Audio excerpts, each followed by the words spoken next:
Saif Ali Khan Bollywood star నటుడు మాత్రమే కాదు, సైఫ్ రాజకుటుంబానికి చెందినవాడు. వేల కోట్లకు అధిపతి. ప్రపంచం నలుమూలలా విలాసవంతమైన ఇల్లు, లెక్కలేని అన్ని లగ్జరీ కార్స్ కూడా అతడి సొంతం. కానీ గురువారం అర్ధరాత్రి దుండగుడి దాడిలో గాయపడిన సైఫ్ కి ఆస్పత్రికెళ్లేందుకు ఒక్క కారు కూడా సిద్ధంగా లేదు. దీంతో గాయాలతో రక్తమోడుతున్న తండ్రిని కుమారుడు ఇబ్రహీం ఆటోలో తీసుకెళ్లాడని తేలడంతో అందరూ ఆశ్చర్యపోతున్నారు. ఇంటి నిండా కార్లున్న అత్యవసర సమయంలో ఒక్క కారు కూడా అందుబాటులో లేకపోవడం అందరికీ విస్మయానికి గురిచేస్తుంది. ప్రస్తుతం లీలావతి ఆసుపత్రిలో చికిత్స పొందుతున్నాడు సైఫ్. ఎలాంటి ప్రాణాపాయం లేదని ఇప్పటికే వైద్యులు హెల్త్ బులెటిన్ రిలీజ్ చేశారు. గుర్తు తెలియని వ్యక్తి ఇంట్లోకి చొరబడి బాలీవుడ్ నటుడు సైఫ్ అలీ ఖాన్ పై దాడి చేశారు. ఈ దాడిలో సైఫ్ కి 6 చోట్ల గాయాలవగా వెన్నుముక దగ్గర తీవ్ర గాయమైంది. అయితే తీవ్ర రక్తస్రావంతో కొట్టుమిట్టాడుతున్న సైఫ్ ని ఆసుపత్రికి తరలించేందుకు సమయానికి కారు సిద్ధం కాలేదట. బాంద్రా నుంచి కేవలం 2 కిలోమీటర్ల దూరంలో ఉన్న లీలావతి ఆసుపత్రికి చేర్చడం కుటుంబ సభ్యులకి సవాల్గా మారింది.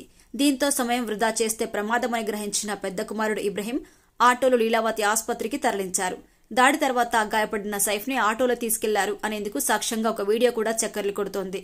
అందులో ఆటో పక్కన నిలబడి సైఫ్ భార్య నటి కరీనా కపూర్ ఇంట్లో సిబ్బందితో మాట్లాడుతున్నట్టుగా కనిపించడంతో అందరూ ఇది నిజమని నమ్ముతున్నారు. 54 ఏళ్ల సైఫ్ ఇంట్లో చొరబడిన దుండగుడి కారణంగా కత్తిపోట్లకు గురై ప్రస్తుతం లీలావతి హాస్పిటల్లో చికిత్స పొందుతున్నారు. ఆపరేషన్ తర్వాత సైఫ్ ప్రాణాపాయం నుంచి బయటపడ్డట్టుగా అతడి టీం ప్రకటించింది. మిగతా కుటుంబ సభ్యులంతా క్షేమంగా ఉన్నట్టుగా తెలిపింది. బాలీవుడ్ నటుడు సైఫ్ అలీ ఖాన్ పై ఇంట్లోని అనూహ్య దాడి జరగడంతో సినీ రాజకీయ ప్రముఖులు భయాందోళన వ్యక్తం చేస్తున్నారు. ముంబైలో సెలబ్రిటీస్ నివసించే విలాసవంతమైన ప్రాంతంగా పేరుగాంచిన బాంద్రాలోనే రక్షణ లేకపోతే ఇంకెక్కడ ఉంటుందని కొందరు ప్రశ్నిస్తున్నారు. గత ఏడాది ఎన్సీపీ సీనియర్ నేత మాజీ ఎమ్మెల్యే బాబా సిద్దికీని బాంద్రాలోనే కొందరు దారుణంగా కాల్చి చంపారు. ఇక బాలీవుడ్ స్టార్ సల్మాన్ ఖాన్ ఇంటి ముందు కాల్పుల ఘటన తర్వాత బుల్లెట్ ప్రూఫ్ హౌస్ లోనే ఉంటున్నారు.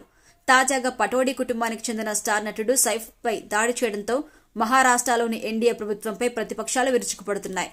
సెలబ్రిటీలు, రాజకీయ నేతలపై వరుస దాడులు జరగడంపై తీవ్ర విమర్శలు కూడా చేస్తున్నారు.